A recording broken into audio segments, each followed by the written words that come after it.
ओम महागणेशाय नमः।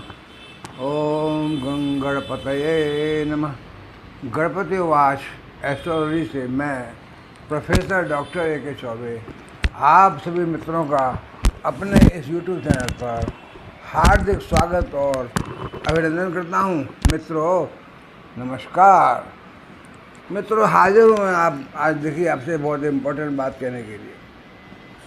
देखिए आपको याद होगा कि अभी पिछले हफ्ता मैंने एक वीडियो बनाया था जिसका नंबर 2027 वीडियो पिछले हफ्ते बनाया था। मैं उसको रिपीट नहीं करूँगा, रेफरेंस दे रहा हूँ, आप देखिए। मैंने उसमें क्या कहा था।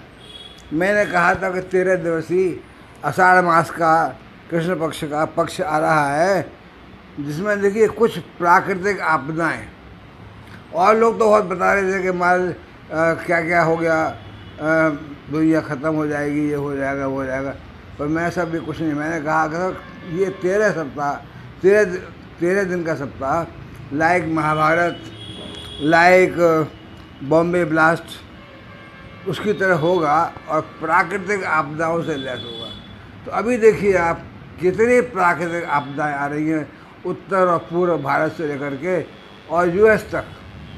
कितनी जोरों की बाढ़, कितना भयंकर तूफान, कितना। और देखिए मैंने कहा था भूकंप भी आ सकते हैं, तो भूकंप। तो अब मैंने जो बात कही थी उसको मैं दोबारा बताना नहीं चाहता हूँ, लेकिन केवल आपको याद दिलाना चाहता हूँ कि कोई बकवास नहीं करता मैं, जैसे कि और बहुत से लोगों ने देखोगे आपने कि 13 दिन में दुनिया समाप्त हो जाएगी, बड़ा भयंकर। हाँ मैंने कहा था कि बड़े अग्निकांड हो सकते हैं। तो आप देखिए अग्निकांड, पाकिस्तान में 300 दुकानें जल गई, अग्निकांड भी हो रहे हैं देखिए। और आपस में बहुत ज़्यादा टेंशन, पॉलिटिकल टेंशन पार्टियों में। जो पार्टी अपोजिशन पार्टी बिल्कुल बोलती रही थी, वो इतनी मुखर हो गई है बोलने में अब कि प्राइम मिनिस्टर को तो वो बिल्कुल दो कौड़ी का समझती है। तो मैंने ये कहा था कि ऐसी आपदाएं आएंगी, और मैंने कहा था किसी राष्ट्र का प्रधानमंत्री या प्रेसिडेंट पदच्युत हो सकता है। तो देखिए ब्रिटेन का प्रधानमंत्री इतना मशहूर, इतना बढ़िया काम कर रहा था, पदच्युत हो गया ना, सरकार बदल गई ना। तो मैंने यही कहा था कि सरकार बदलेगी, बड़े उसमें और राष्ट्रपति या प्रधानमंत्री अपने पद से हटना पड़ेगा। अभी देखिए अब टाइम वो ख़त्म हो रहा है। मैंने वैसे 12 जुलाई तक ऐड कर दिया था, हालांकि पहले 23 जून से 5 जुलाई था, पर चूँकि मंगल की स्थिति देखते हुए मैंने लास्ट में एक सेंटेंस कहा था 12 जुलाई। तो 12 जुलाई का मतलब अभी तक और आग्नेय घटना है, क्योंकि भूमिपुत्र मंगल अभी बहुत गर्म मिजाज के हैं। तो मेरे समझ से तो अभी जो है कुछ टाइम और बाकी है, 1-2 दिन और। 12 जुलाई तक कहा था मैं कि अभी जो है एक दिन ही तो बाकी, 11 जुलाई तक हो गई, तो कुछ भी हो सकता है देखिए। और अभी देखिए यूक्रेन का रशिया का युद्ध तो ख़त्म होने का नाम ही नहीं लगा है, और involvement of other NATO countries हो गई होगा, उससे कोई रोक नहीं सकता है। तो मैंने जो भविष्यवाणी की थी कि प्राकृतिक प्रकोप और आपदाएं इतने ज़्यादा आएंगे, देखिए कि बहुत भयंकर रूप से अग्नि मतलब कांड, बहुत भयंकर रूप से बाढ़, सारा तो बिहार, आसाम सब तो बाढ़ में भयंकर रूप से बह ही जा रहे हैं, मकान के मकान, घर के घर। और उधर US में भी आप देख लीजिएगा, यानी आप देखिए पूरब से पश्चिम तक पूरा कहीं भी देख लीजिए। तो वही मैंने कहा था कि 13 दिन का जो सप्ताह आ रहा है उसमें आपस में टेंशन, वाद विवाद, टेंशन तो बहुत। देखिए आप पार्लियामेंट में देख लीजिएगा, देश के प्रधानमंत्री की अब क्या इज्जत कर दिया अपोजिशन वालों ने, किस तरह बात करते हैं, किस तरह बोलते हैं। तो उससे टेंशन तो पूरे कंट्री में टेंशन है। जो लोग जिस पार्टी को सपोर्ट करते हैं, आम पब्लिक, वो हाल देख करके आपस में, और देखिए ये टेंशन ख़त्म नहीं होगी, ये टेंशन बढ़ेगी। तो मेरा मतलब ये कहने का है कि फालतू के इतने आपने देखा था लोगों के वीडियोस विश्व के बारे में भयंकर।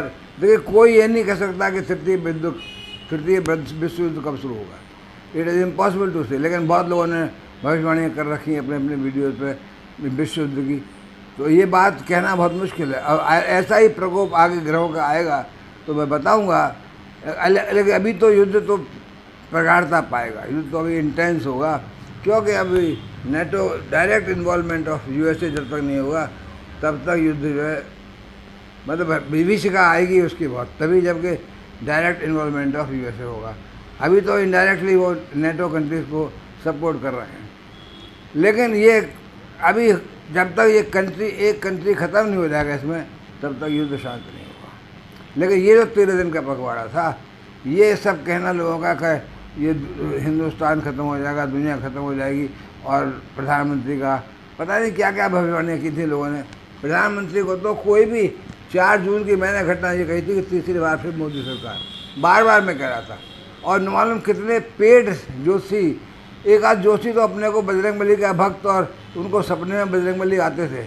अब मैं नाम नहीं लूँगा किसी का, आप चैनल देखिए, तो कहते थे कि भाई हनुमान जी तो, मोदी तो आएंगे ही नहीं, बिल्कुल कैसे नहीं आएंगे। इसी वजह से राहुल बाबा को बहुत ज़्यादा ताकत मिल गई थी कि भाई ये लोग कह रहे हैं मोदी नहीं आएंगे। कितने पंडित लोग, वो सब पेड थे। मैं कोई पेड किसी का नहीं, ना किसी का पार्टी का। मैं तो अपना रिसर्च करता रहता हूँ, पढ़ता रहता हूँ, प्रोफेसर रहा हूँ, रिटायर्ड प्रोफेसर हूँ, तो मेरा काम यही है कि देखना। लेकिन मैं देख रहा था, मैं समझ में आ रहा था कौन कौन पंडित, कौन कौन विद्वान जोशी। बहुत से जोशी तो बड़े जोर जोर से कहते हैं कि 422 422, बड़े विद्वान लोग हैं वो, उनकी मैं बड़ी कदर करता हूँ। मैं तो उनके सामने कुछ भी नहीं हूँ। मैंने ये देखा था कि हाँ, इस बार मोदी सरकार और मोदी आएंगे, कि मेरे हिसाब से अगर पब्लिक ने मोदी को नहीं बनाया होता तो एक गलती होती। कि मोदी एक विशेष, मैंने बताया, विशेष आत्मा है, उसमें विशेष शक्ति है, जिसका कि मजाक उड़ा रहे हैं लोग अपोजिशन के कि ये भगवान का अवतार है। भगवान का अवतार नहीं होता है भगवान का। देखिए, थोड़ा सा जिसका माइंड में एक्टिव माइंड ज़्यादा हो, थोड़ा सा परसेंटेज, वही आदमी थोड़ा ज़्यादा अच्छा हो जाता है एक्टिव। साइंटिस्ट लोग क्या होते हैं, थोड़ा सा उनके अंदर ब्रेन ज़्यादा एक्टिव होता है। ब्रेन का ज़्यादा से ज़्यादा हिस्सा सोई हुई अवस्था में होता है, बहुत कम हिस्सा एक्टिव होता है। अगर वो हिस्सा थोड़ा ज़्यादा एक्टिव हो जाए और, तो वो आदमी बड़े विद्वान।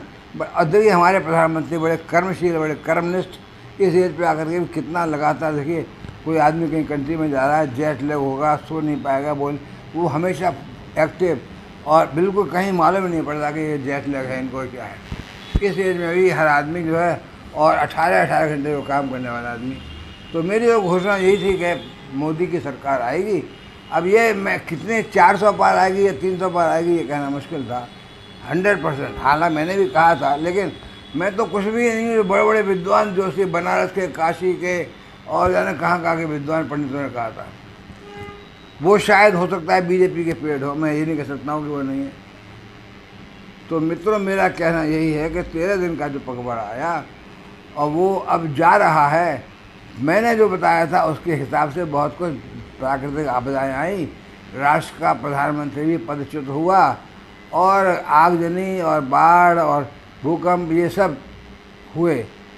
तो यही मैं कहता हूँ कि आप जो है भविष्यवाणी कीजिए, पर ऐसी मत कीजिए कि एकदम लोगों को डरा दें, एकदम भाई ये होने वाला है, वो होने वाला है।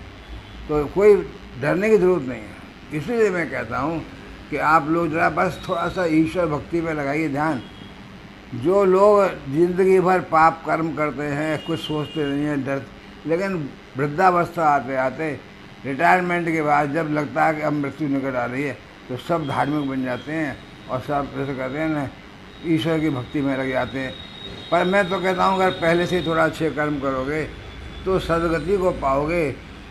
नहीं तो देखिए इस ज़िंदगी में यहीं पर नरक है, यहीं पर स्वर्ग है। स्वर्ग नरक कहीं दूसरी दुनिया नहीं है, ये सब कल्पना है कोरी पंडितों की और मौलवी मुल्लाओं की।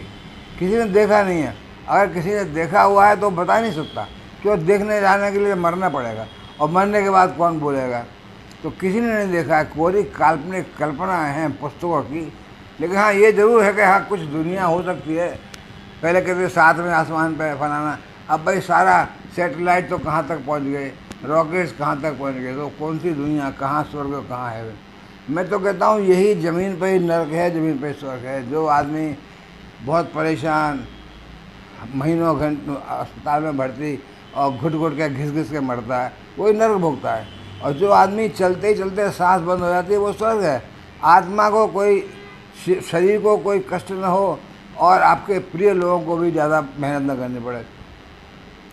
मैं तो अभी अनुभव किया है कि मेरी वाइफ का बैठे बैठे बात करते करते एकदम 5 मिनट नहीं लगे, खून की उल्टी हुई और ऐसा लगा कि अंदर से कोई वेसल, ब्लड वेसल फट गया हो, और एक छोटी बाल्टी खून निकला और ख़त्म हो गई फौरन। किसी को तीमारदारी नहीं करने दी, कोई दवाई नहीं खाने दी, कुछ भी किसी को न खुद कष्ट पाया न किसी और को। तो इसी ऐसी मैं मृत्यु को स्वर्ग जाना कहता हूँ, और आत्मा अच्छी आत्मा कहता हूँ, धार्मिक आत्मा। वरना बहुत सी दुष्ट आत्माएं शरीर को भी कष्ट देती हैं और निकलती भी नहीं है। महीनों महीनों जो है कष्ट होता है, लोग पड़े हुए हैं मल मूत्र में सने हुए और खांस के बुढ़े, बिल्कुल मतलब जैसा मैंने देखा। अभी मैंने देखिए पेस मेकर लगवाया, क्योंकि मेरे हार्ट का वाइफ की डेथ के बाद मेरे हार्ट पर थोड़ा असर तो हुआ, तो मेरे रिदम जो ख़राब हो गया, तो मैंने पेस मेकर लगवाया। तो मैंने देखा अस्पताल में क्या हालत है, देख के ही मतलब घबराहट होती है कितना बुरी तरह से। और ऐसा नहीं, सारे अस्पताल हैं कंट्री में, देखिए कितने अस्पताल हैं। और इस समय तो देखिए आप कहीं चले जाइए, general ward, special ward, ICU, कहीं सब जगह बुरी हालत हो रही है। ज़्यादातर मोदी कार्ड वाले लोग वहाँ आ रहे हैं। हम तो खैर मोदी कार्ड हो नहीं सकता था, हम तो पैसे से कट गया, लेकिन मैंने देखा ज़्यादातर इलाज हो रहा है वो मोदी वाला कार्ड है जो 5 लाख का, उससे हो रहा है। तो मित्रों, मैं ये कह रहा हूँ कि ऐसी आगे भी मैं जो आएगा समय तो मैं फिर देखिए चर्चा करूँगा। अभी मैं विराम लेता हूँ। नमस्कार।